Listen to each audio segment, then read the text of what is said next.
Bom, meus amores, a nossa aula de hoje é de História e o tema da nossa aula é o descobrimento do Brasil.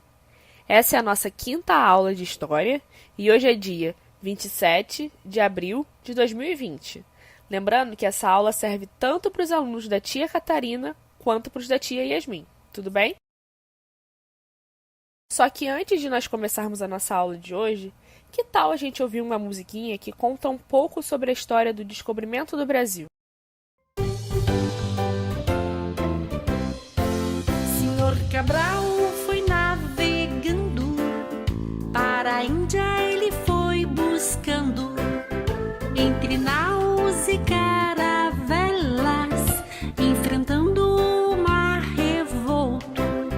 De repente alguém gritou: Terra vista! E assim descobriu o Brasil. E assim descobriu o Brasil. Senhor Cabral foi navegando, para a Índia ele foi buscando, entre naus e caravelas, enfrentando o mar revolto. De repente alguém gritou: Terra vista! E assim descobriu o Brasil. E assim descobriu o Brasil. A terra era tão linda, muitos pássaros e cachoeiras, muitos bichos e calor. Todo o povo se encantou. Os nativos que aqui estavam, de índios ele chamou. E assim começa a história que esta terra encontrou. E assim começa a história que esta terra encontrou. No começo do ano de 1500, o rei de Portugal, que se chamava Dom Manuel, mandou organizar uma esquadra com 10 embarcações e 1.500 homens, para que eles refizessem os feitos de Vasco da Gama e chegassem até a Índia. Essa esquadra foi comandada por Pedro Álvares Cabral e tinha entre eles marinheiros, comandantes, alguns padres e o escrivão Pero Vaz de Caminha, que é muito importante para a nossa história. Como eu já disse, eles estavam à procura de um novo caminho para chegar até as Índias, pois queriam comprar especiarias, que tinham um grande valor comercial na Europa. Mas o que eram especiarias? Especiarias eram temperos, condimentos e alguns utensílios que tinham grande valor comercial na Europa. Entre eles tinha o cravo, o gengibre e a noz moscada.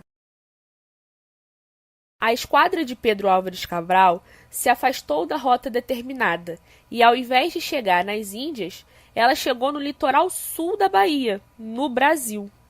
Isso aconteceu no dia 22 de abril de 1500. O caminho ideal contornava o continente africano, mas, por conta de algumas interferências, eles acabaram chegando ao Brasil em vez de contornarem o continente.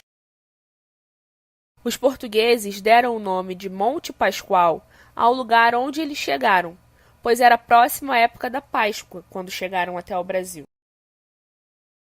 Quando os portugueses chegaram às nossas terras, elas já eram habitadas por pessoas, que eles chamaram de índios. O escrivão Pero Vaz de Caminha escreveu uma carta que dizia como foi o encontro desses dois povos. Ele dizia que o encontro foi pacífico, mas ocorreu bastante estranheza. Aqui temos um exemplo de um trecho da carta de Pero Vaz de Caminha. Nela, ele conta um pouco sobre os indígenas. A pele deles é parda e um pouco avermelhada. Tem rostos e narizes bem feitos. Andam nus, sem cobertura alguma. Não se preocupam em cobrir ou deixar de cobrir suas vergonhas, mais do que se preocupariam em mostrar o rosto. E a esse respeito, são bastante inocentes. Ambos traziam o lábio inferior furado e metido nele um osso verdadeiro, de comprimento de uma mão travessa, e da grossura de um fuso de algodão, fino na ponta como um furador. Os cabelos deles são lisos, e os usavam cortados e raspados até acima das orelhas. E um deles trazia como uma cabeleira feita de penas amarelas, que lhe cobria toda a cabeça até a nuca.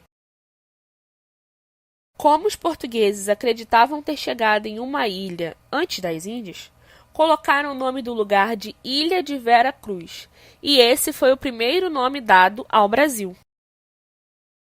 Agora vamos assistir um vídeo que fala um pouco sobre os portugueses, esse povo que tanto contribuiu para a história do nosso país.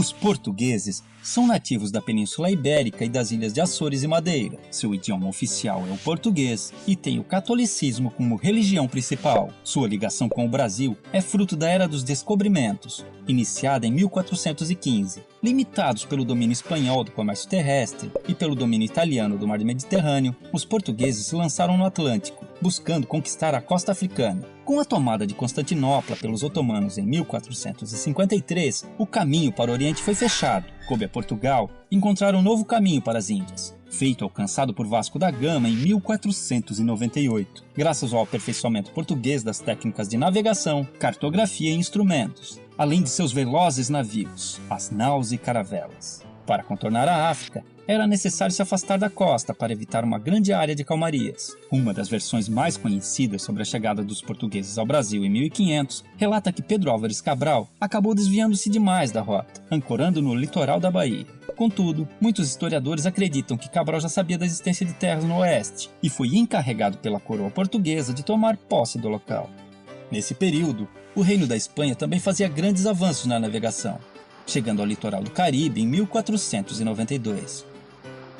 Essa disputa fez os dois reinos assinarem o Tratado de Tordesilhas, que dava aos portugueses a posse de toda a terra descoberta, uma área de 370 léguas a oeste da ilha de Cabo Verde, e aos espanhóis toda a terra além desse limite. Nos primeiros 30 anos, as expedições portuguesas ao novo território limitaram-se a reconhecimentos militares e a exploração do pau-brasil, cuja abundância foi responsável pela nomeação destas terras. Foi só em 1530 que a coroa portuguesa, sentindo-se ameaçada com as constantes expedições de reconhecimento de holandeses e franceses, começou seu sistema de colonização, fundando vilas e criando um sistema de capitanias hereditárias. Porém, esse sistema fracassou e foi instituído um governo centralizado, onde o governador-geral, escolhido pelo próprio rei, fundava vilas, combatia a pirataria e controlava a exploração econômica das terras. Os jesuítas foram grandes aliados dos colonos, fundando missões no interior para a catequização dos índios. Isso estimulou as entradas e bandeiras, expedições com o objetivo de encontrar ouro,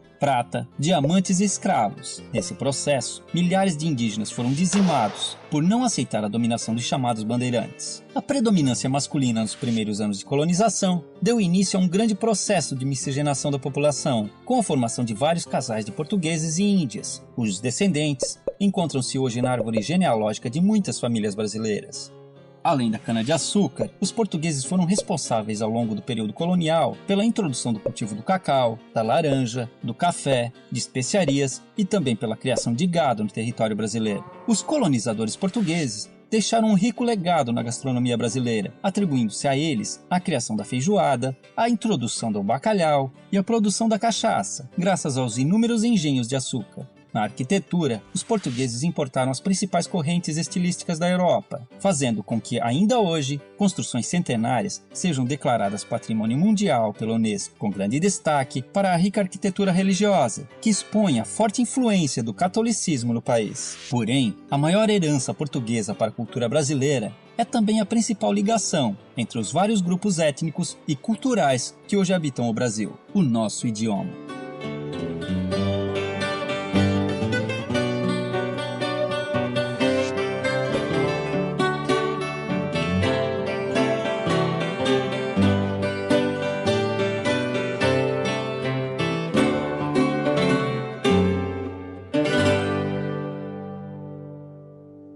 Bom, meus amores, para complementar o que vimos na aula de hoje, você pode fazer na sua casa as atividades em PDF da nossa aula, tudo bem? Meus amores, por hoje nós terminamos. Um grande beijo e até a nossa próxima aula!